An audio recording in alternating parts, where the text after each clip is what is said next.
Bonjour, je m'appelle Benjamin Navet et je suis supporter du Paris Saint-Germain. J'ai raconté mon histoire dans 2 livres que j'ai intitulés logiquement « Je suis supporter du Paris Saint-Germain ». Aujourd'hui, je donne la parole à ceux et celles qui partagent la même passion que moi. Bonjour Michel Collard. Bonjour Benjamin. Alors Michel, ton nom, je pense, est assez connu de la plupart des supporters du Paris Saint-Germain, mais au cas où, pour ceux qui ne te connaissent pas encore, peux-tu te présenter ? Bah écoute, je suis considéré, alors c'est un titre que je ne me suis pas donné, mais en tout cas comme historien du club, je travaille depuis plusieurs années pour le club. J'avais travaillé avant, j'ai fait d'autres choses, j'ai vécu d'autres aventures. Je suis revenu il y a une dizaine d'années et puis voilà. Donc ma passion, c'est ce club et son histoire. Voilà, on a un point commun tous les deux. Tout à fait, et pas que tous les deux d'ailleurs. Oui, je pense. Alors justement, peux-tu remonter à la source et nous expliquer comment tu es devenu et comment tu as connu le Paris Saint-Germain ? Alors écoute, moi je suis d'une génération, je suis né en 1968. Donc la première fois que je suis allé au stade, c'était en 1982. C'était à quelqu'un de ma famille c'était un PSG Neulémine en Coupe de France. D'accord. Neulémine alors entraîné par Gérard Rouillet. Je sais que le score final a été de 2-0. Je me souviens pas des buts, je me souviens pas de grand chose. Je me souviens simplement d'une chose, c'est qu'on était en tribune Auteuil rouge. Et que autant je ne me souviens pas du match, autant je me souviens qu'à la mi-temps, les supporters avaient tourné, puisqu'à l'époque, les supporters tournaient et étaient toujours derrière les buts adverses. Et donc, je me souviens de cette arrivée de 200-300 supporters chantants qui m'avait beaucoup impressionné. Voilà. Donc ça, c'est mon premier souvenir de foot. Et, comme beaucoup de personnes de cette génération, j'ai été... éduqué à période Saint-Étienne, les Verts, les poteaux carrés voilà. Donc même à l'époque, j'étais pas particulièrement fan du Paris Saint-Germain. Le foot, on en voyait très très peu à la télé. On voyait, ça peut paraître tellement surprenant pour les plus jeunes, mais c'était les matchs de l'équipe de France, les finales de la Coupe de France, aucun match de championnat et quelques matchs de Coupe d'Europe et encore, oui, les finales, mais tu voyais rien d'autre. Donc on était vraiment, on vivait pas football comme on peut le vivre aujourd'hui. Donc moi, mes parents vivaient dans le 91, on était banlieusards. Ils n'étaient pas du tout fans de foot. Donc j'ai pas été du tout éduqué dans le foot. J'ai appris le foot le mardi en épluchant les France Foot et en les dévorant. Là aussi, c'était autre chose parce que tu pouvais prendre le temps voilà, t'avais pas l'actualité qui arrivait tout de suite. Tu pouvais prendre un petit peu de temps. T'attendais le mardi avec fébrilité pour voir ton magazine. Donc ça, voilà, 11 mondiales et petit à petit, Coupe du Monde 78 aussi et Coupe du Monde 82. Là, on commençait vraiment à avoir une très belle équipe de France. Donc ça a joué. Je me souviens aussi à la télé avoir vu la finale de la Coupe de France en 82. Voilà.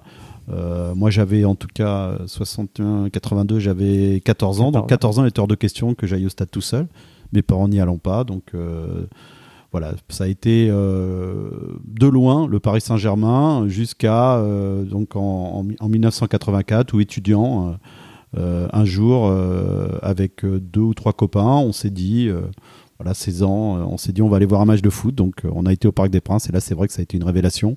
Et c'est vraiment là le début de cette passion. En tant 82, j'étais spectateur surpris. En tant 84, quand j'ai redécouvert le Paris Saint-Germain, ça a été vraiment une révélation. Du coup, c'est plus une histoire de potes qu'une histoire de famille. Donc pas du tout. Oui, totalement. Ma famille n'aimait pas du tout mes parents n'aimaient pas du tout le football. Ils s'y intéressaient pas. Donc voilà, j'avais mon frère s'intéressait un petit peu au foot, donc j'ai récupéré ces magazines petit à petit et puis je me suis un peu approprié tout ça. Mais j'aimais bien. Bon voilà, par contre, autant je m'intéressais pas à un club en particulier, autant j'avais des joueurs. J'adorais Johan Cruyff, j'adorais Bernd Schuster, qui était un gars que j'avais découvert à l'Euro 80, une espèce de joueur allemand élégant, voilà un peu un rebelle. Donc j'adorais un peu ça. On a le chat qui fait des remarques. Si vous entendez des miaulements, ne vous inquiétez pas. Alors 82-84, c'est finalement les premières grandes années du Paris Saint-Germain. Est-ce que c'est ça qui t'a fait supporter le club ou est-ce que c'est l'ambiance au Parc des Princes ? Qu'est-ce que c'est? Alors, je vais être peut-être en choquer certains qui disent qu'ils sont nés, qui sont tombés tout petits dans le Paris Saint-Germain. Moi, je sais que si j'avais été dans une autre ville, j'aurais été supporter d'un autre club. Voilà. Moi, j'ai l'honnêteté de le dire. si je supporte le Paris Saint-Germain, c'est parce que je suis parisien, en tout cas dans la région parisienne. C'est là où, quand j'ai commencé, je me suis un peu intéressé au football, c'était le plus logique. Donc, je pense que c'est important de ne pas l'oublier, qu'on a des racines aussi géographiques. Et donc voilà, cette passion, elle est venue. Oui, je me souviens très bien de ce premier match. C'était vraiment entre potes. On était en tribune latérale. C'était quelque chose d'assez sympa. Et puis je me souviens aussi, on était en latéral et puis m'être retourné et avoir vu la tribune Boulogne qui vibrait. Je me suis dit tiens, c'est quand même assez impressionnant cette histoire. Des gens qui chantent, des gens qui aiment le foot. Et là aussi, ça a été une espèce de révélation. Donc, écoute, voilà, la passion, elle est venue petit à petit. Elle a été assez rapide. Donc 1984, j'étais pas abonné. Puis assez rapidement, je me suis retrouvé à Boulogne. Voilà, on a été à Boulogne parce que c'était l'endroit où il fallait être pour quand on vivait sa passion Paris Saint-Germain. Il y avait qu'un cop. Hein. On se retrouvait des fois dans le stade avec 15 000 spectateurs. Je me souviens aussi d'avoir été voir des matchs à l'époque du Racing. Ce que j'allais dire, c'était pas le seul club parisien. C'était pathétique le Racing. On jouait devant 3000 personnes dans 250 scolaires et nous on s'amusait à crier PSG pendant on était un peu bébêtes. Voilà, mais c'était vraiment c'était une autre époque, un autre club, une autre ambiance. Donc c'est vrai que j'ai eu aussi la chance 85-86 premier titre de champion avec une équipe assez incroyable. Donc ça a vraiment aussi changé beaucoup de choses puisque Paris est devenu le premier club de France. Et ça faisait quand même 50 ans que Paris attendait ce titre. Donc là, j'ai eu l'impression, j'allais voir tous les matchs en championnat. J'ai fait mon premier déplacement à Brest. Souvenir assez incroyable. Voilà, donc je me souviendrai toujours des déplacements assez longs en bus. Et tu étais en association de supporters à l'époque ? Alors, j'étais pas en association de supporters dans un premier temps. Et vers la fin, puisque moi j'étais un peu ce qu'on appelle un peu un indépendant, voilà. Mais bon, on avait un endroit où on était côté droit de la tribune Boulogne. On était à l'opposé des Boys et des Gavroches. Et petit à petit, oui, je me suis rapproché d'un petit groupe qui s'appelait les Firebirds. Donc qui était assez âgé, et puis ça m'a beaucoup amusé parce que après on m'en a parlé comme si c'était des dangereux criminels. Bon, voilà quoi, il y avait beaucoup d'anciens, de gens qui étaient là depuis très longtemps.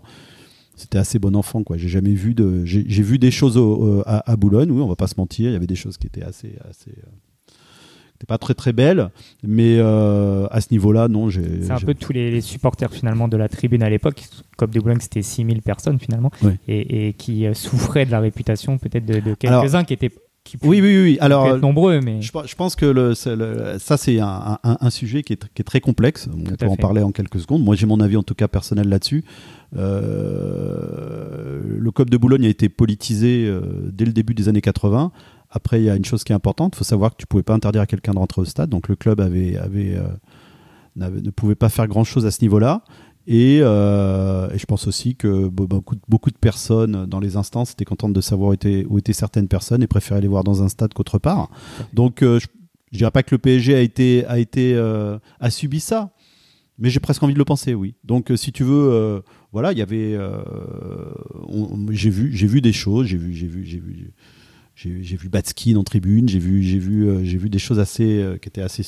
Voilà, quand tu vois ça à 16 ans, c'était assez particulier. Donc, écoute, c'est une drôle de période. Moi, je sais que j'étais pas proche de ces idées, donc ça m'a toujours... mais je sais aussi que c'était le seul endroit où tu encourageais le Paris Saint-Germain. Il n'y avait rien d'autre. Donc, voilà, j'ai toujours défendu ma ligne. À travers tout ce que j'ai pu faire, qui était, je rentrais pas dans des histoires politiques parce que c'est voilà, mais en tout cas j'aimais mon club et c'était l'endroit où il fallait être à cette époque-là. Du coup, tu as connu les premières années fastes du PSG, on en a parlé, et puis rapidement, la décennie aussi 90 où là, tu étais un peu plus âgé finalement et tu as pu vraiment profiter. Alors écoute, oui, en fait, ce qui s'est passé, c'est qu'assez rapidement, j'ai un petit peu changé de statut puisque j'ai commencé à piger en tant que journaliste pour le Paris Saint-Germain. Donc ça aussi, c'est une histoire assez incroyable. Moi, entre autres, j'ai la passion de l'histoire et puis j'étais collectionneur. Donc j'avais pu avoir certains programmes très anciens et j'avais envie vraiment d'augmenter cette collection. Et un jour, en 1992, donc à l'arrivée de Canal, j'ai contacté le club pour essayer d'augmenter justement cette collection, donc pour voir s'il y avait la possibilité de mettre un petit article, tu vois, une petite annonce, si vous souhaitez vendre vos programmes. Voilà. Aujourd'hui, tu vas sur eBay, sur Boncoin. Avant, c'était pas comme ça, quoi. T'avais que ça, où tu pouvais mettre une petite annonce dans France Foot. Mais bon, là, j'ai décidé directement. Et donc là, j'ai envoyé un courrier. Et j'ai eu une réponse de Christian Gavel, qui est aujourd'hui toujours photographe du club, et qui à l'époque, puisque le club avait d'autres moyens, avait un petit programme simplement sur le match. Il gérait ça aussi. Et donc, il m'a dit, écoutez, vous m'avez pas laissé votre numéro de téléphone. Bah oui, c'était le début du portable aussi. Ça, voilà, je parle de choses qui peuvent paraître tellement vieilles. Et donc, du coup, il m'a envoyé un courrier. Il m'a dit, ça serait bien qu'on se rencontre. Donc, j'ai dit, OK. Il m'a dit qu'on se rencontre et puis que vous veniez avec vos programmes. Comme ça, il y aura une petite photo pour égayer l'article. J'ai dit, pourquoi pas. Et c'est vrai que ça a été une rencontre qui a été assez incroyable. On a un petit peu discuté. Et moi, dans la conversation, je lui ai dit que je trouvais vraiment que par rapport à l'histoire du club, je trouvais que le PSG mettait pas du tout en avant son histoire. Et il m'a dit, écoutez, moi j'ai un petit programme de matchs que je gère presque bénévolement. Donc, si ça vous intéresse, je peux vous laisser une page. Vous avez une page blanche où vous écrivez l'histoire du club. Alors moi, j'étais pas du tout journaliste. Ça a été un vrai travail de ma part. Et puis bon, écoute, j'ai fait 16 ou 17 articles. Bénévolement, ou de début en 1970 on a fini je crois dans les années 80, voilà, on racontait le début de l'histoire du club. Donc moi aussi j'étais très content, ça m'a permis, j'avais quand même pas mal de programmes, ça m'a permis aussi un petit peu surtout d'augmenter mon portefeuille d'adresses. J'ai pu grâce à ça rencontrer aussi des anciens joueurs. J'ai été l'un des seuls membres de l'association des anciens joueurs alors que je n'étais pas joueur, grâce à monsieur Jean-Pierre de Glianicht. C'est important de parler de monsieur parce que c'était un homme qui a profondément marqué ma vie par rapport à ce club, et il était président de cette association. On a fait plein de choses, j'ai rencontré plein d'anciens, et c'est là aussi que cette passion elle a continué, parce que j'ai compris que l'histoire d'un club, t'as la grande histoire et puis t'as les petites histoires de l'histoire. Et là, c'était super intéressant parce qu'il y avait tout ce que les gens savaient pas. Et voilà, quoi. Donc aujourd'hui, les choses, elles sont tellement... c'est tellement compliqué d'avoir des infos. Les joueurs sont très méfiants. Et là, on se retrouve avec une génération totalement différente des années 70, les années 80. Beaucoup moins de pression médiatique, beaucoup moins d'argent en jeu, des gens plus simples peut-être par rapport à leur vie, quoi, parce qu'ils n'avaient pas toujours eu cette pression des autres. Et donc là, c'était super intéressant, et c'est vraiment ça qui m'a vraiment poussé à m'intéresser à ce club, parce que je me suis rendu compte que y avait plein de gens super intéressants qui avaient des choses à dire, et puis j'avais envie d'en parler pour que d'autres personnes connaissent ces anecdotes. Et ça a basculé aussi ta vie personnelle finalement, et professionnelle, puisque derrière... Alors, oui, dans un premier temps, moi j'ai une formation de commercial, tu vois, donc ça n'a rien à voir. Je travaillais dans une petite boîte familiale avec mon père et ma belle-mère. Et j'avais pas du tout l'ambition de faire autre chose. Voilà, dans un premier temps, j'étais pigiste gratuit. Après, le magazine du PSG, à un moment, est passé avec le JDD, donc c'est devenu un peu plus professionnel, beaucoup plus de pigistes. Donc du coup, là, j'ai commencé à être rémunéré pour ce que je faisais. C'était sympa. Et ça a duré comme ça jusqu'au début des années 2000. Et en fait, en 2002, c'est là où vraiment il y a eu un grand changement, parce que on me demandait de plus en plus de faire de choses avec le Paris Saint-Germain. C'était compliqué. Mon boulot, qui était quand même aussi très particulier, on travaillait avec des grossistes en comité d'entreprise. Je n'étais pas persuadé que c'était un métier d'avenir. Je pense qu'aujourd'hui, c'est un métier qui voilà. Puis bon, c'était peut-être pas ce que j'avais envie. Donc à un moment, en 2002, j'ai eu la chance d'avoir un coup de fil aussi incroyable d'une autre personne qui s'appelait Christophe Koukavka, qui à l'époque était directeur de la communication du PSG, qui m'a dit, écoutez Michel, je vous connais pas, mais on m'a parlé de vous, je sais que vous travaillez avec le site internet du club, vous travaillez avec le photographe du club, on va créer un magazine, vous travaillez avec le magazine du club, donc je vais faire quelque chose que je n'ai jamais fait. On m'a dit du bien de vous, on m'a dit que vous étiez la personne idoine, donc je vais vous engager sans vous connaître. C'est bien. Donc c'est une grande fierté, surtout c'est une grande fierté parce que d'un point de vue professionnel, j'ai jamais connu quelqu'un d'aussi incroyable que Christophe.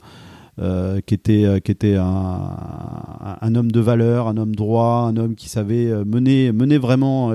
Voilà, je me souviens très bien, il s'est retrouvé dans une période où il était responsable de la communication. Il y avait la guerre entre Luis Fernandez et Laurent Perper. Il a essayé vraiment de gérer jusqu'au bout. Il est parti trop tôt, à mon avis. Il est toujours vivant. Hein. Il est parti trop tôt du club parce que je pense que vraiment, il a essayé de mettre des choses en place vraiment super intéressantes. Mais c'est quelqu'un qui m'a profondément marqué, que je suis toujours en contact avec lui. Lui était fan de Saint-Étienne. Voilà, il travaillait à Barcelone, à la communication. Donc, tu vois, il avait déjà un cursus international. Et je pense qu'il a apporté beaucoup. En tout cas, à moi, il m'a apporté beaucoup. C'était un moment aussi où le club allait un peu moins bien sportivement et puis un petit peu aussi extra-sportivement. C'était une période un peu particulière. Hein. C'était la fin de Canal, la fin d'une période assez exceptionnelle, hein, avec beaucoup d'excès aussi. On va pas se mentir. Hein. Canal, c'était les pots de Canal, PSG. C'était un peu fou. Je l'ai vécu aussi en termes de pigistes des fois. Tu voyais des choses assez hallucinantes. Bref, mais dans les années 2000, il y avait aussi une chose qui a joué beaucoup, c'était la révolution du numérique.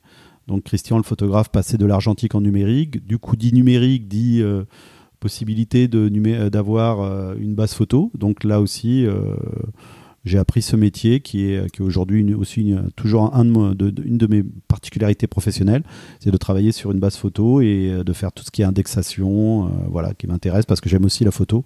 Ce qui est un très bon support pour le témoignage de l'histoire. Oui, parce que oui, tout à fait. Tu vois plein de choses. Alors en plus, Christian qui est photographe depuis 85, il y a des milliers d'hectares, il y a des milliers de films. Monochrome, donc c'est vrai qu'on voit plein de choses, quoi. On voit plein de choses. Moi, j'ai vu des photos que j'ai vu des fêtes, par exemple dans les années 90, que des gens ne verront jamais, quoi. Où tous les joueurs étaient nus, c'était la folie. Dans le vestiaire au Parc des Princes, je me rappelle, il y avait la piscine et on voyait les joueurs sauter dedans. Oui, il y a eu ces choses-là et puis même des choses. Les années 90, il y a eu un groupe assez incroyable. Tu l'as dit aussi, avec l'arrivée de Canal. Je pense qu'on ne s'en rend pas compte peut-être aujourd'hui, mais il y a eu on a eu une équipe qui était totalement qui était magnifique parce qu'il y avait des stars, tu avais Ginola ou Haray, mais tu as eu tous ces joueurs de devoir, je pense à Laurent Fournier, Vincent Guérin, Paul Le Guen, Colter, Le Guen, Yasser, Francis Yasser, voilà, donc c'était des joueurs qui ont fait que et surtout il y avait une vraie ambiance de bande de potes. Moi j'ai pas connu, voilà, mais après j'en ai parlé avec certains. Et ils ont des souvenirs assez incroyables de fêtes parce qu'aussi ils avaient la possibilité de faire ce genre de choses. Aujourd'hui, tu peux plus. Aujourd'hui, tu fais n'importe quoi. T'as quelqu'un qui va te filmer, ça va aller sur les réseaux sociaux. Donc ils avaient cette liberté. Alors, je pense qu'ils peuvent être tristes parce que c'est pas les mêmes tarifs en termes de salaire et qu'ils ont peut-être raté quelque chose encore qu'eux. Mais surtout, je pense qu'ils avaient eux cette liberté de pouvoir vivre. Et quand tu vois aujourd'hui, c'est pour ça que c'est très compliqué, même je pense à beaucoup de jeunes joueurs, même aujourd'hui, quand ils arrivent, ils ont déjà leur agent à 14 ans, voilà, on leur explique la communication, tout doit être calculé, et c'est un peu triste finalement. Donc je ne sais pas si ces joueurs, comment ils seront à la fin de leur carrière, est-ce qu'ils auront ce même désir de raconter que moi j'ai eu la chance de connaître, en tout cas à travers toute cette génération 80, 90, voilà, donc c'était des mecs super, et c'est toujours des mecs super. Ils sont un peu plus formatés finalement aujourd'hui. Ah, totalement. Ils sont obligés d'ailleurs. C'est malheureux, mais tu sais que au PSG, aujourd'hui, t'as des cours, et ça dépasse le cadre même du PSG en termes de communication. On t'apprend à parler, l'élocution. Tous les ans, tu sais, t'as un concours d'élocution avec les plus jeunes. Ce qui est bien aussi pour leur développement personnel. Oui, tout à fait. Mais c'est une autre manière de voir les choses. Moi, j'ai été plusieurs fois au centre de préformation. Donc, je parle bien de préformation à l'époque où ils étaient à Verneuil, les plus petits. Et eux aussi, on leur demandait j'avais une mission que j'adorais, que j'espère là on a un petit peu mis en stand-by, c'est-à-dire qu'avec les plus jeunes, on leur demandait de faire une vidéo et de raconter l'histoire d'un ancien joueur. Donc tu vois, ils avaient le choix, où on leur imposait ça fait de Suzik, David Ginola, ils devaient aller sur les réseaux, récupérer des vidéos, se lever, parler et expliquer Donc je trouve que c'est un super exercice. Ça leur apprend pour plus tard, mais tu sens qu'ils vont être formatés autrement. Puis ça leur apprend aussi l'histoire du club. Oui. Alors je tiens à dire aussi, c'est important. Il y a le club a fait énormément de choses à ce niveau-là. Moi, j'en suis très content. J'ai toujours poussé pour ça, pour te dire aujourd'hui, quand tous les 3 mois, quand les nouveaux salariés arrivent, ils passent une journée au Parc des Princes. Et la première chose qu'on fait, et moi, c'est moi qui m'en occupe et j'en suis très fier, c'est de leur raconter l'histoire du club. Donc ça, c'est quelque chose d'assez nouveau. On le fait aussi avec la préformation. La formation, on va le faire dans pas longtemps. Je vais aller au campus. C'est prévu pour présenter des films sur l'histoire du club, parce que je pense que c'est vrai qu'il y a une vraie prise de conscience du club. Il y a encore quelques années, quand le PSG a rencontré Barcelone, il y avait une anecdote qui était assez incroyable. C'est qu'il y avait eu un tournage d'une téléfoot qui était là. Et donc, il s'était aperçu qu'il y avait des jeunes du centre de formation qui filmaient lors d'un PSG Barcelone qui était pour Barcelone. Donc ça, la volonté du club, c'est vraiment de changer à ce niveau-là. On le voit à travers ce qui est fait au campus, où il y a un énorme travail qui est fait pour donner cet esprit Paris Saint-Germain. Et c'est super, je trouve. Alors justement, si tu devais leur résumer le Paris Saint-Germain, qu'est-ce que c'est le Paris Saint-Germain pour toi ? Le Paris Saint-Germain, si je devais le surnommer en un mot, tu vois, rien qu'un mot, je l'appellerais le Phénix. D'accord. Parce que c'est un club qui aurait pu mourir tellement de fois, je pourrais même pas vous en parler là, tellement il y a eu la scission en 72, il y a eu en 73 avant l'arrivée d'Echter, 78 l'affaire de la double billetterie, plus récemment tu as eu le match par exemple quand le Paris Saint-Germain se sauve en 88 au Havre. Il y a très peu de gens qui connaissent cette info. Moi je l'ai lu parce que c'est dans l'équipe, je me souviendrai toujours, le résumé du match, c'était d'abord une révélation. Si le PSG ne s'était pas maintenu en première division, le PSG aurait cessé d'exister. Et il y a aussi beaucoup plus récemment plein de choses. Je pense à 2008. 2008, excuse-moi. On ne sait pas du tout finalement ce qui aurait pu se passer si le PSG... en tout cas, il n'y avait pas un modèle du PSG en D2. Il y a eu aussi, faut pas l'oublier, le plan Le Prou qui a été très compliqué, difficile, mais je ne suis pas persuadé que s'il n'y avait pas une décision qui avait été prise à ce moment-là, le PSG aurait pu continuer. Faut vraiment en avoir conscience. Beaucoup de gens l'oublient parce que c'est quelque chose d'assez voilà, on peut penser qu'il y a un côté il y a un méchant et d'un côté il y a un gentil. Je défends pas le club, mais je connais aussi des personnes qui à cette époque-là avaient des postes importants, qui m'ont expliqué que c'était l'avenir du club. C'est-à-dire que le PSG, après le décès de 2 supporters dans des conditions tragiques, était un vrai souci. Le football n'aurait pas accepté que ça continue, et des décisions auraient pu être prises jusqu'à la fin du club. Oui. Et donc le Paris Saint-Germain renaît toujours de ses cendres. Voilà, c'est ça, je pense. Mais le plus bel exemple que je peux donner, c'est le jour où le PSG, le jour de la scission. Cette chose incroyable, c'est que donc le PSG, donc à la base c'est une association, le Paris Football Club en 69, le Paris Football Club qui souhaite débuter en première division, le Paris Football Club qui est créé parce qu'on a un nouveau stade qui va arriver, qui est le Parc des Princes, parce qu'il n'y a pas de club parisien. Le PFC qui veut démarrer directement en première division, on lui dit non, bien évidemment. Les autres clubs sont pas trop d'accord. Du coup, il s'allie au Stade Saint-Germanois, qui vient de remporter, qui monte en national, qui est l'un des meilleurs clubs amateurs de la région. Donc 70, création officielle du Paris Saint-Germain Football Club. Et donc en 72, il y a cette histoire incroyable où le PSG monte la première année en première division. Le Parc des Princes n'est toujours pas construit. On est en 1972. Et là, la ville de Paris, puisqu'à l'époque c'était le Conseil de Paris, tu n'avais pas encore de maire, le Conseil de Paris décide d'accepter de donner une subvention au club, qui était quand même importante et vitale pour son existence, à une condition, c'est le changement de nom. On revient à Paris Football Club. Il y a toujours cette vidéo où on voit un élu de la ville de Paris qui dit oui, on dit pas Milan San Siro, alors nous on trouve qu'on devrait dire Paris Football Club et Paris Saint-Germain. Voilà. Donc et il y a ce vote, donc je crois que c'est le 15 mai 1972, si j'ai une bonne mémoire, à l'hôtel Le Méridien, où dans un premier temps on fait un premier décompte. Il y a les associés qui sont là, en tout cas il y a les délégués qui votent pour les associés. Et dans un premier temps, donc les conditions de la ville de Paris sont acceptées. Donc je pense qu'il fallait 623 voix. Il y avait 939 votants. Il fallait 600 les 2 tiers. Donc dans un premier temps, c'est OK. Ça veut dire que le PSG est mort. Et là, on s'aperçoit que finalement, tous les votes n'ont pas été comptabilisés. On refait un décompte. Et à 3 voix près, qu'est-ce que c'est 3 voix ? À 3 voix près, on s'aperçoit que les conditions de la ville de Paris sont pas acceptées. par le Paris Saint-Germain. Et du coup, le Paris Saint-Germain va survivre. Il y a très peu de gens savent ce qui s'est passé exactement après. Parce que, donc en fait, quand cette décision est prise, on se retrouve devant un stand-by. Le PSG reste en première division. Le souci, c'est qu'il n'a pas d'argent. Donc, il ne peut pas vivre.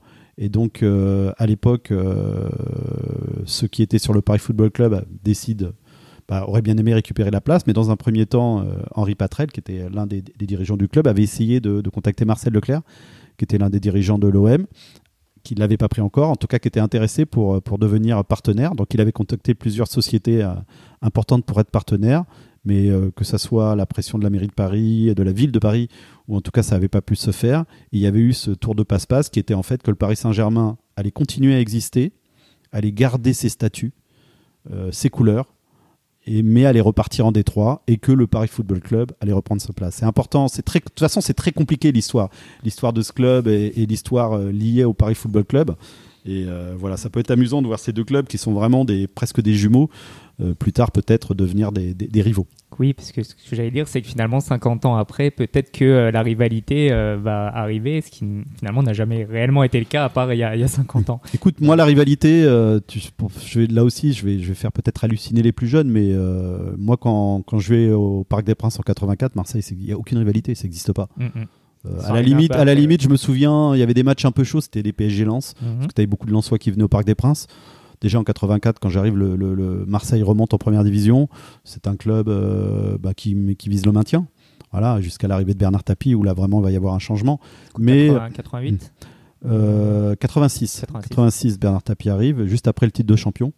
D'ailleurs, il arrive, je crois, cette saison-là. Et voilà, il n'y avait pas de rivalité. J'ai connu la rivalité, le PSG Racing. Là aussi, il n'y avait pas de rivalité parce que de toute façon, il aurait fallu que le Racing soit un rival, en tout cas populaire. Mais c'était quelque chose d'assez incroyable. Comme je te dis, le Racing n'a jamais trouvé son public. Pourtant, tu avais des super joueurs. Mais de toute façon, moi, j'étais Paris Saint-Germain. Donc, je suis Paris Saint-Germain et je resterai toujours Paris Saint-Germain.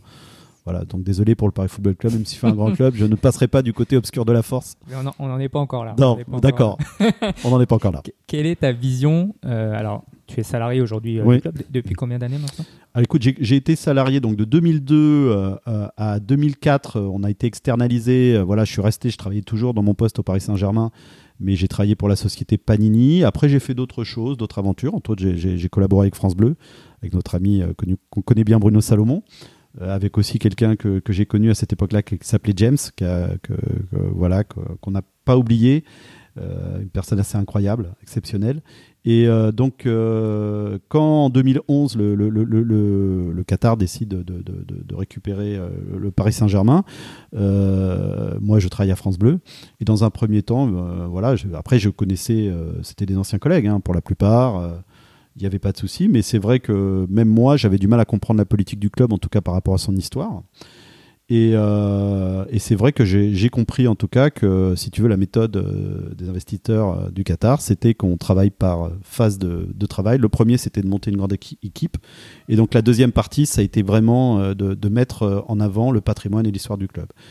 Et de ce fait, on m'a contacté pour me dire, écoute, est-ce que ça t'intéresse de revenir au club pour participer à cette aventure. Donc du coup, j'ai accepté parce que je trouvais que c'était un super challenge. Je pense que on fait avancer les choses. En tout cas, moi, j'avais envie de faire avancer la reconnaissance des anciens et de l'histoire du club. C'est plus facile quand tu es à l'intérieur que quand tu es à l'extérieur. Écoute, et ça s'est bien passé, et puis ça continue. Je tiens aussi à dire qu'on essaye de faire pas mal de boulot sur les anniversaires et sur les anciens joueurs. Il est important de savoir que le club n'a jamais refusé une opération qu'on a pu faire.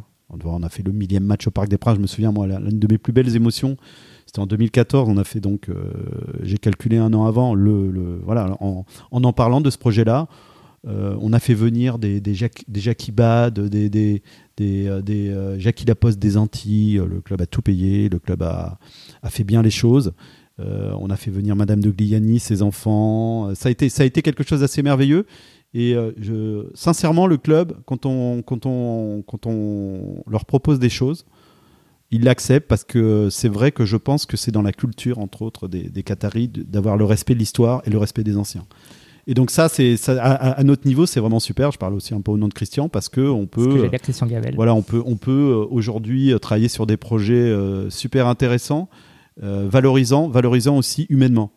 Voilà, j'ai aussi un exemple où un jour on a un truc exceptionnel. Un jour, le club reçoit sur une adresse mail, de PSG, un message d'un jeune homme qui dit qu'il est le petit-fils de Pierre Philippon, premier entraîneur du Paris Saint-Germain, qui lui-même aujourd'hui, à l'époque, était en EHPAD, qui était en pleine forme, et il nous demande s'il est possible peut-être de le faire venir visiter le Parc des Princes ou aller voir un match. Je suis en contact avec ce jeune homme, très sympathique. Et on a fait venir Pierre Philippon. Ça a été incroyable. C'était à l'époque, avant le Covid, Pierre Philippon qui arrive, 80 ans, tu vois, le monsieur content, bien, malgré 80 ans, il va parler avec Tourelle, très sympa. Et surtout, j'ai vu une scène que je n'oublierai jamais, c'est qu'à la fin du match, on descend donc bord pelouse, on est dans les vestiaires, dans les coursives, et là, je vois Neymar qui arrive, et Neymar demande qui est ce monsieur. Et on lui explique qu'il est le premier entraîneur du Paris Saint-Germain. Et là, Neymar est resté 10 minutes avec Pierre Philippon pour lui parler. Mais je t'assure qu'en plus, il s'est intéressé à cet homme, tu vois. C'est un Neymar que je n'ai jamais vu. Voilà, j'ai découvert quelqu'un d'humain. Toi, je crois que tu aimes bien Neymar. Hein. Moi, voilà, donc ça va te faire plaisir. Mais c'était une rencontre incroyable. Et Neymar l'a pris dans ses bras. On a senti qu'il avait de l'affection pour ce vieux monsieur qui représentait quelque chose pour le club. Et tu vois, c'est surtout ça. Aujourd'hui, ce boulot, c'est ça, c'est des souvenirs. On a fait venir. Lucie Borelli, sa fille, les petits-enfants, une rencontre aussi incroyable. On a fait venir Madame Adams, donc, qui était la veuve. On l'avait invitée avant que son mari décède, son mari qui était très longtemps dans le coma. Il y a eu le Covid, on l'a fait venir après avec ses enfants, de personnes aussi exceptionnelles. Et là aussi, tu vois, le club a bien fait les choses, on les a fait venir, on les a invités, on a retrouvé l'hôtel, ils sont descendus, il y avait le petit-fils qui était fan de Kylian, il a rencontré Kylian, des rencontres assez incroyables. Et quand tu sors de là, tu te dis, t'es heureux. T'es vraiment heureux, tu te dis, parce que tu vois que les gens sont heureux, t'as réussi quelque chose, et ça dépasse le cadre du football, c'est le cadre humain. Donc là, on sort un peu du côté supporter, mais en tout cas, moi, c'est... Justement, j'allais y revenir. Toi, le supporter, finalement, c'est le job de rêve, un petit peu. Ou est-ce que c'est compliqué d'être salarié et supporter ? C'est compliqué parfois, parce qu'il y a des choses qui m'agacent, on va pas se mentir. Donc après, on a ce qu'on appelle, quand on est sous contrat, on peut pas tout dire. Je te rassure, je te dis toi. On est entre nous, de toute façon. Personne n'écoutera. Voilà. Non, mais c'est vrai que oui, j'ai la chance de pouvoir... voilà. Après, tu vois, par exemple, je fais des déplacements en tant que supporter. Je le fais pas en tant que salarié. Indépendant, toujours, du coup. Indépendant, oui, tout à fait. Donc, on part entre potes. D'ailleurs, ça m'arrive des fois de croiser un certain Benjamin sur les déplacements, même si on s'est loupé il y a pas très longtemps.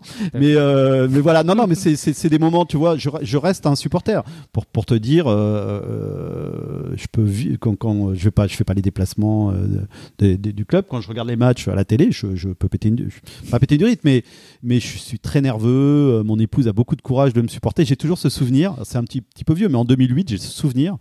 On était dans un appartement et je me souviens très bien d'un match Toulouse-PSG qui était très important pour le maintien en fin de saison.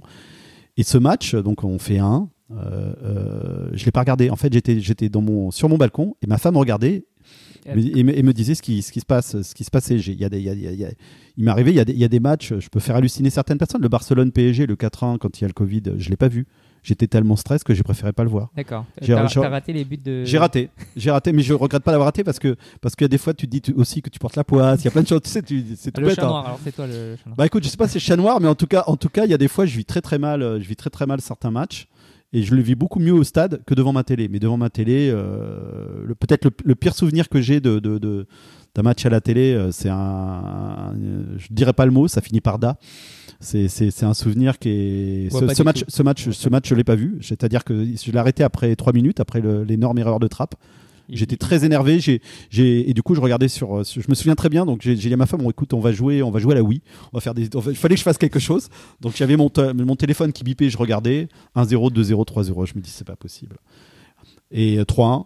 3-1, ma femme me dit, tu vois, 3-1. C'est bon, t'as regardé là, 3-1. 3-1, j'ai rallumé un peu. Ah, voilà. Hop, 4-1, j'ai rééteint. Et le souvenir que j'ai, qui est terrible, c'est que donc j'ai pas voulu regarder jusqu'au bout. Et donc j'étais sur mon ordinateur et j'étais sur le site de l'équipe tu vois, je mettais la page, je la rafraîchissais pour voilà. Et donc ma femme me dit bon, là c'est bon, normalement c'est fini. Et j'ai rallumé la télé et coup franc et le 6e. Et là c'était d'autant plus où c'était assez dramatique pour moi, c'était en tant que supporter, mais aussi à cette époque-là, j'avais pas encore mon contrat au Paris Saint-Germain et j'ai cru que tout allait s'effondrer. Voilà. Et après j'ai eu la chance de travailler avec des personnes qui m'ont fait confiance et on a travaillé entre autres sur comment gérer l'après Barcelone PSG avec les supporters, qui était un sujet super intéressant. J'avais mon pote James, on a discuté de plein de choses, on a essayé parce que si tu veux, moi quand PSG quand le match se termine, j'ai une pensée, j'ai un PSG Juventus au Parc des Princes en Super Coupe d'Europe où je me rappelle de la boutique qui flambe, ça avait été terrible. Et je me dis, j'espère que le club va pas vivre une période comme ça. Une défaite 6-1. Une défaite 6-1 au Parc des Princes, avec une Juve totalement dopée, on peut le dire aujourd'hui. Hein, voilà. En janvier 97. Voilà. Après, bon, le PSG avait pas beaucoup pris à l'époque. J'étais pas salarié, mais je travaillais avec le club. Avait pas beaucoup pris ce match au sérieux. On était parti, je crois, à La Réunion, je crois. Voilà, à l'île de La Réunion, préparer le match. Il y avait eu un retour quelques jours avant.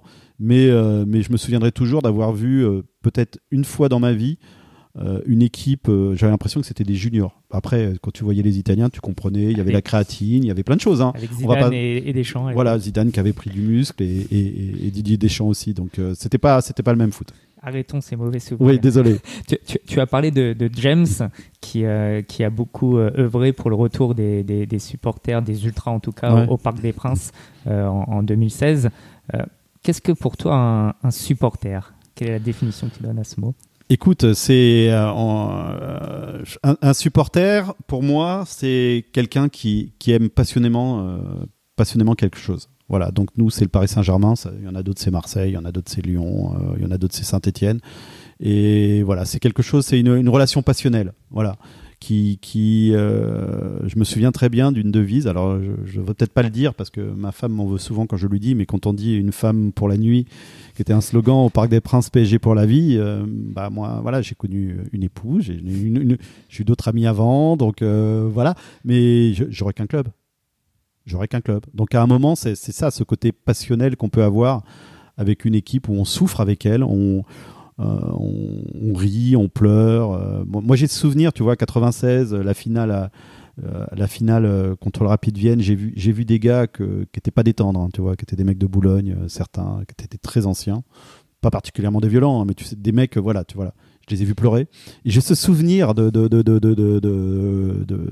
ça, et je me suis dit, c'est incroyable, le foot, c'est incroyable. Des gens que j'ai vus pleurer peut-être qu'une fois, que je connais bien dans leur vie, c'était ce jour-là. Donc voilà, c'est ça un supporter, et surtout ne pas oublier qu'un supporter, c'est un gamin qui va. J'essaye toujours voilà, je pense que c'est vraiment quelque chose que tout le monde doit avoir conscience. Un gamin qui va en tribune quitte sera l'ultra de demain. Et ne jamais oublier, et je sais que toi tu revendiques ça, et c'est vrai. On ne parle pas qu'un supporter, c'est pas qu'un ultra. Un supporter, c'est beaucoup de personnes dans un stade, des gens différents, mais qui ont tous la même vertu. Une vertu pour moi, c'est qu'ils ont la passion du Paris Saint-Germain. Donc ne pas oublier que tu peux vivre différemment ta passion. Hein, t'es pas obligé d'être debout, dos au stade et avec un tambour. Tu peux le vivre autrement. Après, c'est vrai aussi que l'âge faisant, on devient peut-être différent. Mais encore que quand je suis en déplacement, je suis à fond. Mais voilà, donc je peux être aussi au stade assis et vivre intensément et passionnément ma vie de supporter du Paris Saint-Germain. Debout sur les sièges. Ça peut arriver, ça peut arriver. Aujourd'hui, tu travailles donc avec le club, tu as été journaliste, enfin tu travailles pour le club, et tu es également écrivain, parce que tu es l'auteur de oui, alors écrivain, livres. je ne sais pas si on peut appeler ça écrivain, en tout cas j'ai écrit des livres, tu sais que ça a été l'une des plus belles fiertés. Alors peut-être plus que d'avoir écrit un bouquin, alors moi j'ai la passion des livres, hein. Donc déjà c'est quelque chose d'assez important. Un livre ça reste, le jour où je ne serai pas là, je ne serai plus là, les livres resteront. Et puis moi, j'ai fait ces livres, et puis peut-être les plus belles phrases que j'ai pu écrire dans ces livres, c'était comme ma fille aînée, où je lui ai dédié mon livre. Donc c'est vrai que ça reste des moments assez incroyables. Ça a été un vrai travail sur moi, parce que je m'en sentais pas du tout capable. Voilà, j'ai eu le soutien dans un premier temps que j'ai fait le dictionnaire. Il faut vous rendre compte qu'un jour on me dit tu vas faire le dictionnaire du PSG, c'est-à-dire que c'est 400 pages, retrouver tous les anciens, tous les joueurs qui ont joué au moins un match, raconter leur histoire. Ça peut paraître, ça a été un travail d'un an de recherche, donc ça a été quelque chose d'assez prenant. Et je me sentais pas du tout la possibilité ni de savoir faire ça, et j'y suis arrivé. Donc c'est peut-être moi j'ai la chance de faire des choses pour lesquelles j'étais pas prédestiné, et je dis toujours aussi aux plus jeunes qu'il faut vivre leur rêve, voilà, et ne jamais croire que rien n'est impossible. Donc, il y a combien d'éditions aujourd'hui du dictionnaire du Paris Saint-Germain ? Dictionnaire, on l'a fait 4 ou 5 fois, la dernière en 2020. Bon, après on a fait d'autres choses aussi. L'un des plus beaux ouvrages que j'ai pu avoir la possibilité de faire, c'est le livre objet pour les 40 ans du club, où là en plus je l'ai fait avec un ami qui s'appelle Yves Rosper, qui a fait toute la maquette. Donc le PSG nous a contactés tous les deux pour faire ce projet là, et donc j'ai choisi tous les objets, j'ai fait tous les textes, donc ça a été un vrai boulot passionnant. C'est un livre aujourd'hui qui est presque collector, je suis très content. Il a été fait à 7000 exemplaires, tout est parti puisqu'il avait été édité par le Paris Saint-Germain lui-même. Et là, c'était un vrai kiff parce que tu as tout le côté. Voilà, tu vois, par exemple, les objets, puisque j'ai un petit peu c'est moi qui détourais les objets, qui choisissais les objets. Donc, c'était vraiment un super projet qu'on a fait de A à Z, et on est assez fiers de ça. Alors, tu parles d'histoire et d'objets. À quand un musée du Paris Saint-Germain ? Écoute, le musée du Paris Saint-Germain, il est en projet, donc c'est important de le savoir. C'est une volonté du club. Après, aujourd'hui, comme tu le sais, il y a déjà quelque chose. On ne sait pas l'avenir du stade. Il peut se passer plein de choses. Même si le PSG reste au Parc des Princes, ce que tout le monde souhaite, bien évidemment, il faut savoir aussi que tu n'as pas d'emplacement. T'as pas d'emplacement aujourd'hui, donc possibilité peut-être de récupérer des terrains sur le côté. Je sais qu'il y avait eu des projets, mais écoute, je sais que le club a ça en projet, j'en ai parlé avec eux. C'est un projet peut-être qui dépendra aussi d'évolution de certaines choses, mais c'est sûr que c'est un de mes rêves. En tout cas, moi j'ai beaucoup de documents, j'ai le premier programme du club, donc tu voyais aussi quelque chose. Moi alors je le dis, voilà. Je pense que le partage des choses, c'est important. Pour ceux qui vont au Parc des Princes et qui vont faire la visite du Parc des Princes, il y a un moment, il y a un emplacement où il y a ce qu'on appelle le couloir des maillots. Donc il y a une quinzaine de maillots, et il y en a 6, c'est les miens. Mais j'ai rien demandé. Voilà, j'ai simplement signé un contrat avec le club. Le jour où je m'en vais ou ce jour où je souhaite les récupérer, je les récupère. Mais tu vois, par exemple, le premier maillot, le rouge, voilà. Moi je pense que plutôt que de le garder dans un placard, écoute, je me dis qu'il y a plein de gens qui... Voilà, ça, je pense que c'est important. De toute façon, quand tu aimes l'histoire... Moi c'est... Il y a plein de choses que je fais. Entre autres, je fais beaucoup de visites du parc quand on a des besoins au club en interne. Franchement, c'est ma passion. C'est partager l'histoire de ce club, de ce stade, parce que je trouve que c'est quelque chose d'assez magnifique. Alors là, ça va être un travail non pas d'histoire, mais comment tu vois le Paris Saint-Germain dans 20 ans ? Écoute, je pense que c'est très compliqué aujourd'hui de parler de l'avenir du Paris Saint-Germain dans 20 ans. Donc, les gens ont tendance à oublier qu'en 2011, on gagnait plus de titres. Moi, tu vois, par exemple, quand je vois certaines personnes, quand tu gagnes une Coupe de France ou que tu gagnes un championnat ou même un trophée des champions qui se lassent, moi, je ne me lasserai jamais. Voilà. Je pense qu'on a connu une génération dans ce club où tu gagnais rien.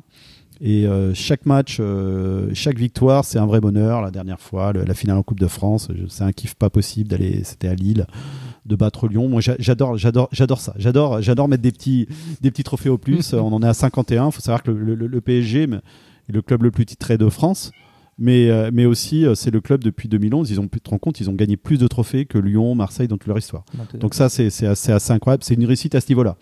Voilà, on pourra toujours... beaucoup de gens qui pourront toujours penser qu'il y a ce problème de Ligue des Champions et que la Ligue des Champions, c'est quelque chose qui est indispensable.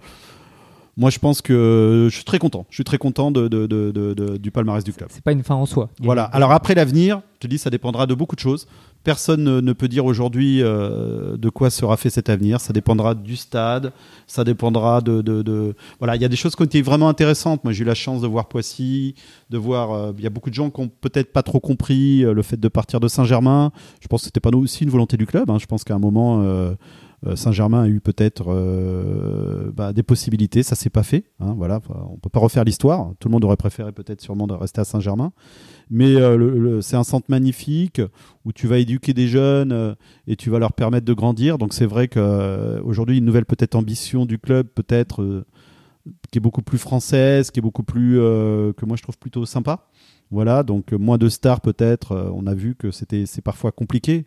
Parce que le club a grandi tellement vite que les stars étaient plus grandes que le club. Et ça, il ne faut plus que ça se reproduise. Donc écoute, en niveau sportif, je t'avoue que j'ai du mal à savoir où sera le club dans 20 ans. J'espère qu'il va rester en tout cas, il va garder son âme à pas mal de choses à travers son nom, à travers ses couleurs. Il y aura peut-être des choses qui devront évoluer. Peut-être le naming du Parc des Princes, il y a peut-être des choses qu'on va être obligés d'un point de vue économique, même si ça va peut-être pas plaire. Après, il faut savoir, ça restera toujours Parc des Princes. Il y a peut-être des choses, tu seras obligé de faire des concessions si tu veux grandir. Après, grandir, c'est aussi avoir une équipe compétitive et gagner des trophées, faire rêver les supporters. Donc tout est lié. Tu peux pas dire. Moi, je suis pas du tout mélancolique comme certains qui disent avant c'était mieux. Non, avant c'était pas mieux, avant c'était différent. Voilà, il faut savoir. Moi, j'essaye d'avancer avec le club.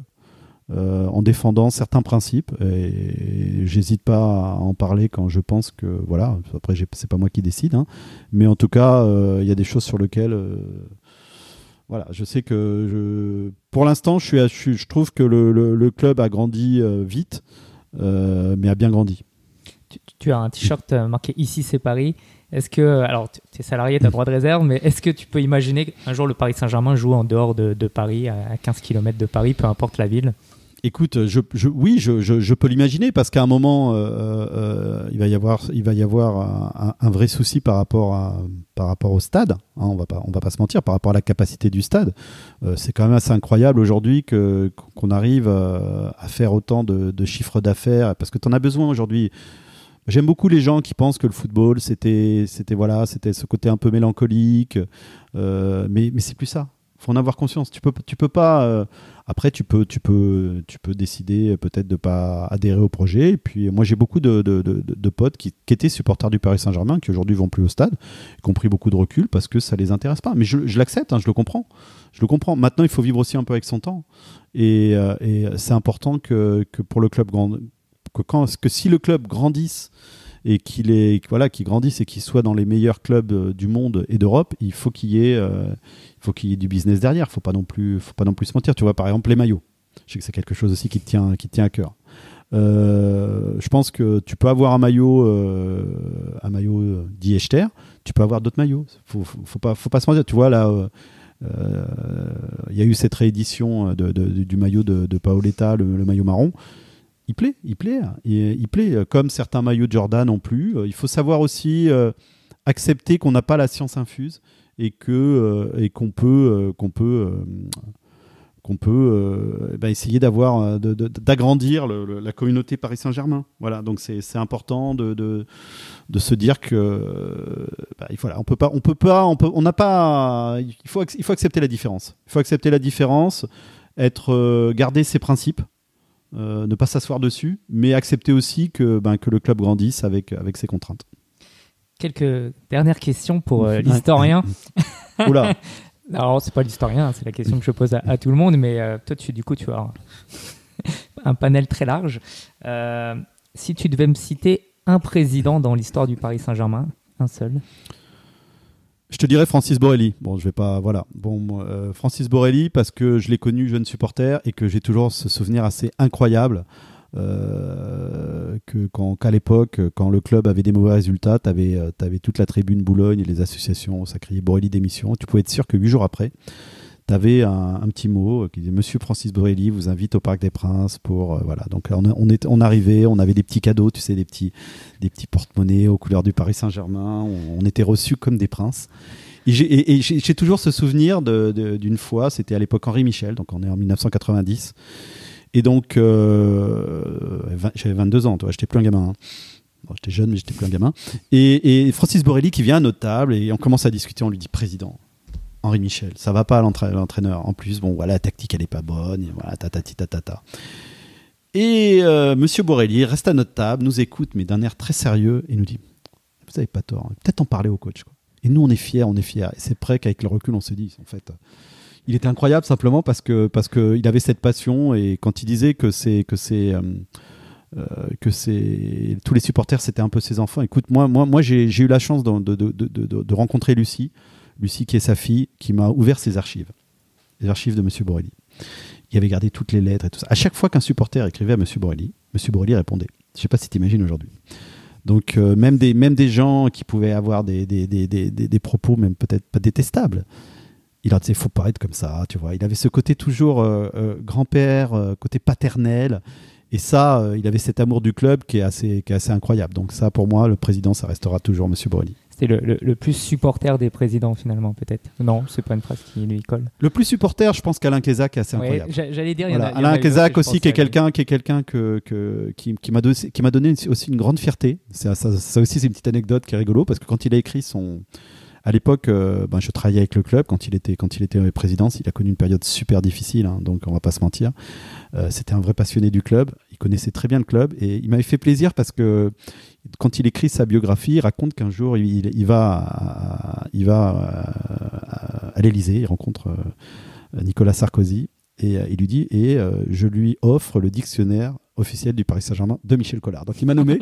C'est que ça m'a fait voilà. J'ai trouvé ça très gentil, très gentil. Et il explique qu'en fait que Nicolas Sarkozy lui parle de Guy Delumeau, qui était premier gardien qui a joué en D1 en 71-72 et que même le président Kézak ne connaissait pas et qui connaissait bien. Donc voilà. Puis c'était marrant parce que si tu veux, il y a aussi quelqu'un que tu connais qui est Philippe Broussard. Et à l'époque, quand j'ai sorti le premier dictionnaire, Philippe, que je connaissais bien déjà à l'époque, m'avait dit j'aimerais bien parler de ton dictionnaire, donc il faut trouver un moyen de travailler au Monde, donc c'était compliqué. Comment on peut faire pour toi? Il me dit écoute, j'ai une idée, est-ce que tu peux en envoyer une au président Sarkozy? Donc voilà, donc du coup il avait fait un petit mot en disant voilà le PSG offre un, et donc voilà, j'ai eu la réponse de Nicolas Sarkozy qui me remerciait. Avec une phrase signée de sa part, je vous remercie pour cet envoi, je suis un grand passionné du club, ça m'a fait plaisir. Je rentre pas dans l'histoire politique, hein, mais ça a fait plaisir quand même, tu vois. Tu te dis voilà, donc on en revient pour moi à Alain Kézak. Très bien. Tu en as cité plusieurs depuis le début, mais si tu devais citer un seul entraîneur.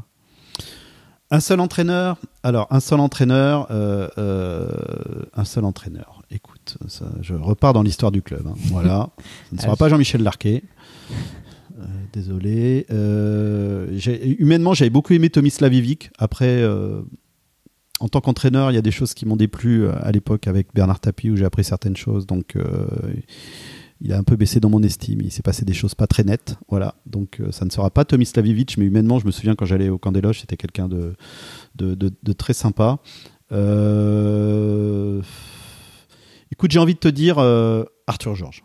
Arthur Georges, parce qu'en fait, il est arrivé avec un projet, il a été beaucoup critiqué. Il a beaucoup été incompris, mais je pense que c'est celui qui avait le plus de cohérence dans sa manière de créer l'équipe. Voilà, il a été chercher des Le Guen, des Lama, des Fournier, des Guérin, des Colter, et on a vu quand même une équipe assez incroyable. C'est cette équipe qui fait 5 finales de Coupe d'Europe, qui gagne en 96, qui va en demi-finale Ligue des Champions. Donc Arthur Georges pour ce qu'il a fait vraiment. Avec Denis Troche. Voilà, avec Monsieur Denis Troche, que lui aussi je connais très bien, et lui qui a une anecdote aussi qui est assez incroyable. Peu de gens savent qu'avant d'être entraîneur adjoint du Paris Saint-Germain, il a été joueur et il était gardien de but. Et moi, je l'ai interviewé, il m'avait fait rire parce que, si tu veux, là on va un petit truc historique rigolo, c'est qu'à l'époque, dans les années 70, quand le PSG jouait, donc tu avais 2 remplaçants. Voilà, il faut savoir, tu pouvais être 13 joueurs sur la feuille de match. Et lui, du coup, comme il était la doublure de Dominique Baratelli qui a joué quand même 256 matchs de suite, de 78 en 84, c'est-à-dire qu'il n'a jamais joué, qui a joué tous les matchs. D'accord. Championnat, Coupe de France, donc du coup, Troc, il n'a jamais pu avoir cette chance. Il aurait pu l'avoir une seule fois, c'était un match à Monaco où Dominique Baratelli était souffrant, c'était un match de fin de saison, il n'y avait rien à gagner, il a été remplaçant, tu vois, il était 12e homme, ouais. Donc il s'est dit je vais jouer. Et Baratelli a joué et il m'a dit en rigolant, il me dit bon, quand même, je lui en veux un peu Doumé parce que c'est un enfoiré, il aurait pu au moins me laisser jouer. Donc aujourd'hui, il n'est pas officiellement un joueur du PSG parce que si tu veux, le club honore ses joueurs quand tu as un match officiel. Une minute au moins. Voilà, il faut jouer au moins 1 minute en match officiel. Et donc, il n'a pas eu cette chance, mais c'est vrai que c'est un mec adorable et assez incroyable, Denis. Et en plus, il n'a même pas du coup quasiment été sur le banc, puisque un seul banc avec l'équipe pro. C'est incroyable. Hein. Voilà, c'est le destin de Monsieur Troc. Très bien. Alors, j'ai une petite idée sur la question, mais peut-être que tu vas me piéger. Si tu devais citer qu'un seul joueur du Paris Saint-Germain. Non, je vais pas te piéger. Tu sais très bien qui je vais dire, c'est Jean-Pierre de Vianney. Jean-Pierre, pour raconter un peu son histoire, Jean-Pierre, il parlait comme ça. Il venait du Sud, il venait de Marseille. C'est assez incroyable. Déjà, Jean-Pierre, quand il vient de Monaco, le PSG a pas les moyens de payer son transfert, donc c'est lui qui paye financièrement la clause pour quitter Monaco, qui était pour rejoindre Juste Fontaine, qui était apôtre du beau jeu. Et donc Jean-Pierre, il est en fin de carrière, mais je l'ai pas beaucoup vu jouer. Moi, je l'ai connu en tant qu'homme, mais je sais que tous les gens m'ont dit que c'était un petit Cruyff, quoi. Un joueur au-dessus, parce qu'il avait cette élégance dans le jeu. C'était un beau numéro 10, grand, élancé. Il a joué avec Cruyff, d'ailleurs, au tournoi de Paris. Et donc, j'ai eu la chance de le connaître avec les anciens joueurs. Je l'ai vu partir. Je l'ai vu partir avec... décédé d'un cancer, je l'ai vu. L'une des plus belles fiertés, c'est quelques mois avant son décès, on l'avait fait venir au Parc des Princes pour l'honorer. On avait fait un espèce de tableau l'honorant, et je sais que c'était quelqu'un qui était je suis toujours en contact avec sa famille. C'est des gens adorables. Et Jean-Pierre a toujours aimé ce beau jeu. Et puis il avait une manière aussi qui était assez incroyable, je me souviens très bien. Donc il marque le but, il faut pas l'oublier, qui fait monter le Paris Saint-Germain en première division. Et je lui avais posé 2 questions. Je lui avais posé déjà cette question en lui demandant s'il était hors jeu, parce que c'était Monsieur Vieux-Labit. Il a dit écoute Michel, si j'avais été hors jeu, l'arbitre l'aurait sifflé avec un grand sourire. Ça voulait tout dire. Et je lui avais demandé s'il avait des regrets dans sa vie. Il m'avait dit la vie que j'ai, c'est la vie que j'ai eue, c'est la vie que j'ai rêvée. Voilà. Et il m'avait dit si je n'avais pas été footballeur, j'aurais aimé l'être. Donc c'était quelqu'un de passionné. Donc c'est vraiment pour moi voilà. Il y a aussi Bernard Guignaudou, le premier buteur du club aussi, qui était quelqu'un de formidable. C'est vraiment les 2 personnes qui m'ont beaucoup marqué. Et Bernard qui a été premier buteur, mais aussi qui est resté des années à la formation du club et qui nous a quittés aussi. Et je vais te dire, tu vois, moi là je travaille sur un dossier super important, qui me tient à cœur, c'est que le petit-fils de Bernard Guignaudou va faire un stage au Paris Saint-Germain. Donc c'est qui va faire un stage scolaire. Donc je suis super content de poursuivre cette tradition avec des gens qui méritent qu'on ne les oublie pas. Donc le Paris Saint-Germain finalement est un club familial. Le Paris Saint-Germain a des aspects, oui, de club familial. Voilà, ça, je te dis, comme je t'ai pu t'expliquer. Je l'expliquais aussi là dans le bouquin de la saison. L'année dernière, j'ai invité donc Kevin de Gliani, qui était le fils avec son petit-fils, donc que Jean-Pierre n'a jamais connu. Hein. Et c'était son premier match au Parc des Princes pour son anniversaire. Bah écoute, voilà, le club a eu des invitations pour lui. Il m'a envoyé la photo avec le maillot du club. J'étais super content. Voilà, oui, il faut pas penser que le club est une entité froide. J'ai des exemples que je pourrais pas te donner, mais tu vois, il y a eu des personnalités du club qui ont eu des soucis. Le club a aidé financièrement. Mais on n'en a pas parlé. Bien sûr. On n'en a pas parlé parce que c'était vraiment quelque chose de personnel et c'était des gens importants. Donc j'ai vu, il y a eu des beaux moments. On a fait des choses et on continue à faire des choses bien. Si tu devais me citer un match du Paris Saint-Germain, alors heureux ou malheureux, vainqueur ou pas, mais... Alors écoute, c'est vrai,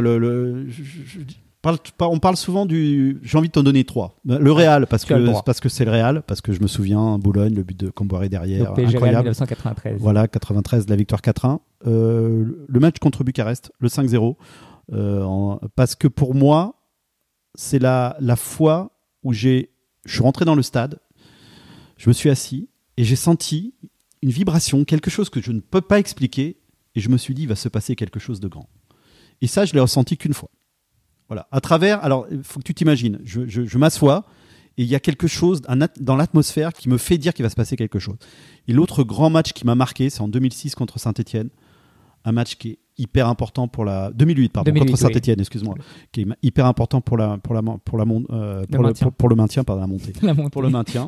Non, le club Saint-Germain n'est jamais monté, n'est jamais descendu. Au-dessus du niveau de relégation. Et là, c'est un moment, c'est la mi-temps.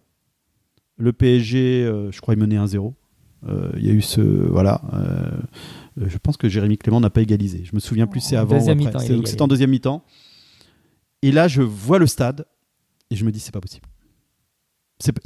On ne peut pas descendre. Avec ce stade, avec ce public, ce n'est pas possible. Et d'ailleurs, on a beaucoup dit du mal de Landreau. Je me souviens qu'il fait un arrêt exceptionnel sur Gomis qui nous sauve. Et après, il y a le match à Sochaux aussi qui reste aussi un souvenir parce que j'ai eu la chance d'aller à Bonal et de suivre ce match depuis les tribunes. D'ailleurs, j'ai Christian qui était photographe a fait une photo et je m'en souviendrai toujours. En fait, je suis à côté d'un gamin de 8 ans et je suis plus petit que lui tellement je suis dans le siège. T'as peur. Tétanisé. D'ailleurs, à l'époque, j'avais Bruno Salomon faisait l'avant-match. On avait discuté ensemble et il m'a toujours dit que c'était le jour où il m'avait senti le plus fébrile.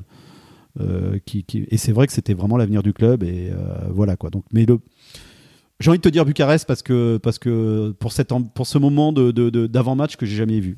Finalement, les trois exemples que tu as pris, Real 93, Bucarest 97 et Saint-Étienne 2008, il y a un point commun, c'est le parc qui est avec l'équipe, qui est debout quasiment, oui.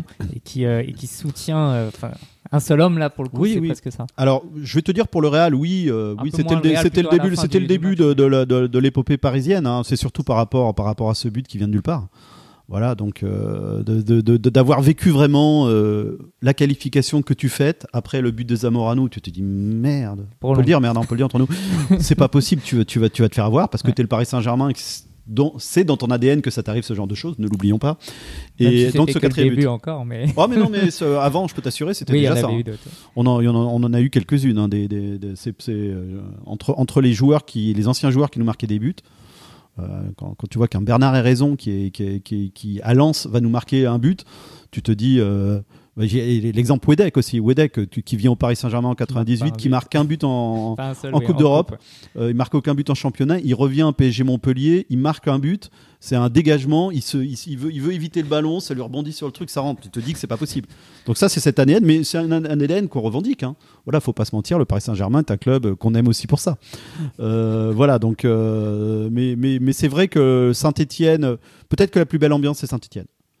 Je pense que les tribunes avaient compris que c'était ils ont jamais lâché. Et si le PSG restait en D1, en Ligue 1, ce que tu veux maintenant, voilà. En tout cas, c'est grâce au public, c'est grâce aux supporters. Et que je te parle pas des ultras, hein. Je te parle de Boulogne, Hôtel et tout le stade, tout le stade.